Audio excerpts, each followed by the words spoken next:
사랑하는 새벽나라 친구들 반갑습니다. 여러분과 함께 말씀을 나눌 신대정 전도사입니다. 오늘부터 사무엘상 말씀을 함께 살펴보고자 합니다. 사무엘상의 말씀을 통해 하나님께서 우리에게 말씀하시는 세밀한 음성을 듣게 되며 더욱 하나님의 말씀을 믿고 의지하며 살아가는 우리가 되기를 소망합니다. 특별히 사무엘상을 시작하며 두 여인의 갈등을 다루고 있는데요. 무엇으로 인한 갈등인지 살펴보며 이 갈등으로 인해 우리에게 무엇을 깨닫기 원하시는지 함께 말씀을 통해 알아보겠습니다.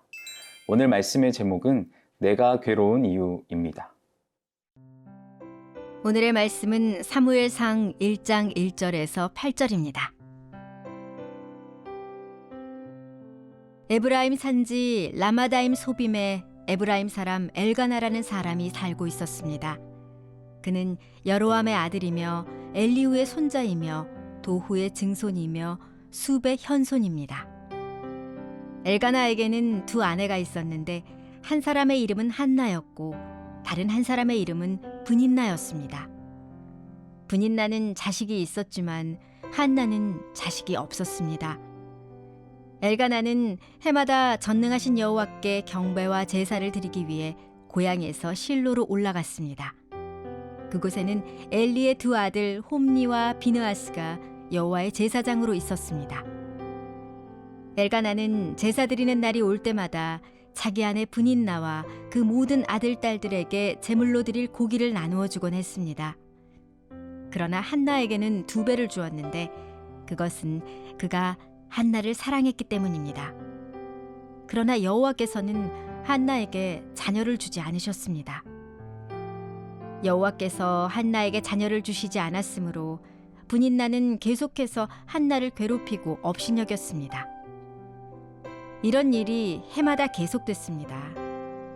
한나가 여호와의 집에 올라갈 때마다 브닌나가 한나를 괴롭혔기 때문에 한나는 울면서 아무것도 먹지 못했습니다. 그런 한나에게 남편 엘가나는 한나, 왜 그렇게 울고 있소? 왜 먹지 않고 있소? 왜 그렇게 슬퍼하고만 있소? 내가 당신에게 10아들보다 낫지 않소? 하고 말했습니다.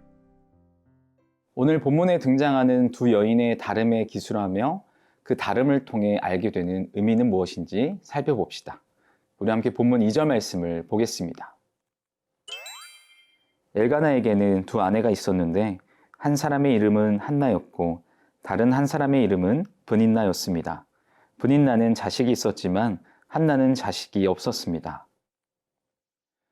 사무엘서는 사무엘의 부모님 이야기에서 시작하고 있어요.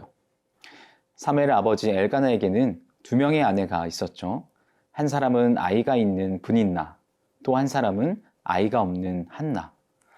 이 당시 시대를 보자면 자녀 출산, 특히 아들을 출산하는 일은 결혼한 여성의 중요한 임무였어요. 왜냐하면 군사력이나 노동의 근간이 되기 때문에 여성의 기본권과 직결될 수밖에 없었죠. 그러나 브닌나와 한나는 출발선부터 다를 수밖에 없었어요. 아이가 있는 브닌나는 한나를 아이가 없다는 이유로 업신여기고 괴롭혔고 한나는 아이가 없다는 이유로 그 하나만으로도 스스로 괴로웠죠.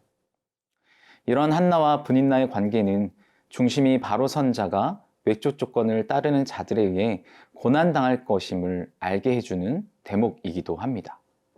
아이를 가진 브닌나는 외적 조건을 갖춘 사람을 상징하고 아이가 없지만 남편의 사랑을 받는 한나는 내면의 진정한 믿음을 가진 사람을 상징하게 되는 것이죠.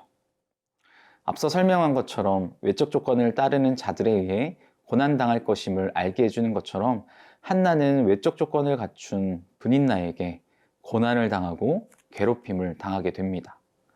하지만 하나님은 하나님이 죄인과 의인을 구분하지 않으시고 모든 사람에게 은혜를 주시는 것처럼 남편인 엘가나를 통해 한나를 위로하게 하셨습니다. 변함없이 진정한 믿음을 보이는 한나의 마음의 중심을 보시고 하나님의 사람임을 잊지 않으시고 지켜주셨기 때문입니다. 사랑하는 새벽나라 친구 여러분, 우리 눈에 보이는 외적 조건에 의해 우리 마음의 중심이 흔들리지는 않는지 생각해 봅시다. 우리의 믿음을 흔드는 수많은 외적 조건들이 무엇이 있는지 스스로를 하나님 앞에 점검해야 합니다. 그래서 우리 마음의 중심이 하나님을 통해 바로 선자가 되어 하나님의 은혜를 누리는 우리의 삶이 되기를 소망합니다.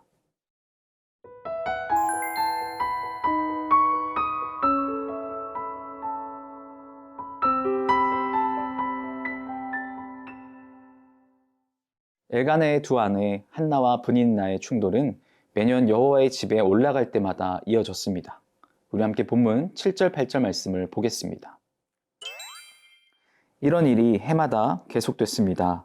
한나가 여호와의 집에 올라갈 때마다 브닌나가 한나를 괴롭혔기 때문에 한나는 울면서 아무것도 먹지 못했습니다. 그런 한나에게 남편 엘가나는 한나, 왜 그렇게 울고 있소? 왜 먹지 않고 있소? 왜 그렇게 슬퍼하고만 있소? 내가 당신에게 10 아들보다 낫지 않소? 하고 말했습니다. 아이가 없다는 이유로 브닌나에게 업신여김을 받고 괴롭힘을 받는 한나는 무척이나 괴로웠어요. 그러나 이것은 스스로 어떻게 할 수 있는 것이 아니었죠. 그러니 더더욱 눈에 보이는 아이가 없음을 브닌나는 더욱 맹렬하게 공격하게 됩니다. 아마도 아이가 있는 브닌나는 한나의 자리를 완전히 없애고도 싶었을 것이죠.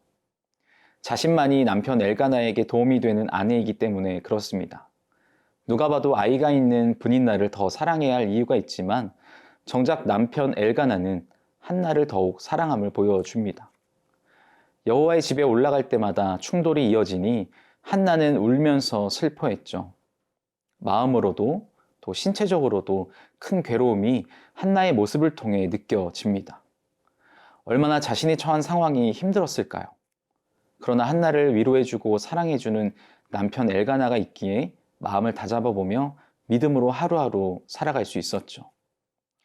10 아들보다 자신이 더 낫지 않냐는 말로 한나를 위로해주는 엘가나의 마음 또한 느껴지는 것 같죠. 결국 한나가 할 수 있는 것은 하나님께 기도하는 것 뿐입니다. 그래도 한나의 마음의 중심에는 하나님이 있었기에 하나님의 사랑을 남편을 통해 받고 위로하게 하신 것이죠. 사랑하는 새벽나라 친구 여러분, 하나님의 사랑을 받는 한나는 자신의 처한 상황에서 할 수 있는 것은 아무것도 없었습니다. 그저 하나님 앞에 간절히 기도하는 것 뿐이었죠. 우리의 힘으로 우리 어떤 것으로도 할 수 없는 영역이기에 그저 하나님의 은혜를 구하는 것 뿐입니다. 우리 인생 가운데 우리의 힘과 능력으로 할 수 없는 모든 상황과 환경을 주님께 맡겨드리며 오직 하나님 앞에 기도함으로 마음의 중심을 지켜 하나님께 기쁨이 되고 하나님께 쓰임받는 도구가 되도록 준비되어가는 우리 삶의 여정이 되기를 소망합니다. 사랑의 하나님, 세상의 기준과 가치를 따라 살아가는 삶이 아닌 오직 하나님과 동행함으로 바로 선자가 되어 믿음의 삶을 살아내는 우리가 되게 하여 주옵소서. 온전히 하나님 앞에 기도함으로 나아가는 겸손한 우리의 삶이 되게 하여 주옵소서. 감사합니다. 예수님의 이름으로 기도합니다. 아멘.